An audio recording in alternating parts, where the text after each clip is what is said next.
Well, that was a montage of goals from the Northern Tasmanian Premier League. Welcome to the Tasmanian Premier League football show. This is the last show for the 2008 season. My co-host again is Ken Morton. Good evening, Ken. Good evening, Walter. And our special guest is Richard Evans, the Coaching and Development Manager of Football Federation Tasmania. Welcome, Richard. Thanks, Walter. Our first game tonight is the women's intra-state clash in Launceston between the North and the South. Ken and Richard, you were both at this game. What were your initial impressions, Ken? I thought it was quite an even match. Obviously the conditions weren't conducive for good football, but the girls managed to handle the weather and the heavy ground and played some good football at times. Richard, I believe it was a little controversial that a female coach was appointed for the southern side. You would justify that though, wouldn't you? Yeah, I think it's important we promote women's sport, and I think it was important that we had a woman coach for the women's team. There was a number of male applicants and one female applicant, so I decided to give it to the female applicant, and she's justified my decision. How did you see the second leg match? As Ken alluded to the conditions earlier, I think it gave the South a bit of an edge because they had a 2-0 lead from that first leg, and the poor conditions was a bit of a leveller. However, the Northern team had a couple of chances in the first half from the right-hand side, a couple of shots across the face of the goal, which could have very easily gone in, but fortunately they didn't. And then there was a penalty awarded late on. I'm not sure what for, but I'm sure the referee made the right decision. And then it ended up 2-1.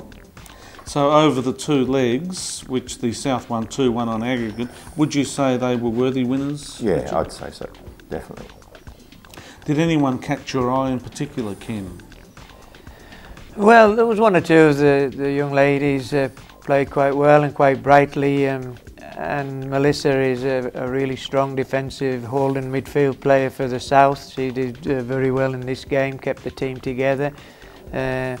Nikki Hale plays with a good spirit as well. But I don't know the Northern girls, Walter, so well, but they had one or two who really put themselves around and played with a good determination and a good spirit. Richard, Ken's just mentioned Melinda Minstrel, the central midfielder for the South. She's played overseas. Do you rate her as a good player?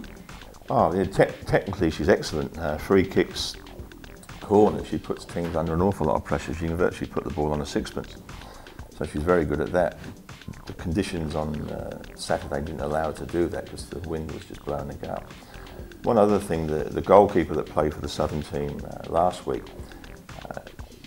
Isabella, she didn't play this week, so they had a new goalkeeper in, and she adapted very well. The outfield players adapted to her being there, and they responded very well. She took command of the box, which was good considering she missed the first game. Isabella Otavi was the goalkeeper, yes. That's it. Now, she'd be in line for the women's team to play Heidelberg, do you think? I think so, yeah. The two coaches met after the game. They've done the politically correct thing and named 9 each from each squad.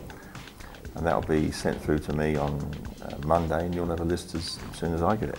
We saw the penalty there which decided that match. Pretty difficult to take a penalty because in the run-up, Ken, you could see the water splashing. Yeah, it had to have a bit of pace on it or it wouldn't have got there, but she obviously sent the keeper the wrong way and had good placement into the corner. Well, we've seen players like John Terry slip at penalties and miss them, and so she did very well. Yeah, in better conditions than that as well. Yeah. Okay, so a 1-0 victory for the North in that case, and the South win the series in the women's 2-1 on aggregate.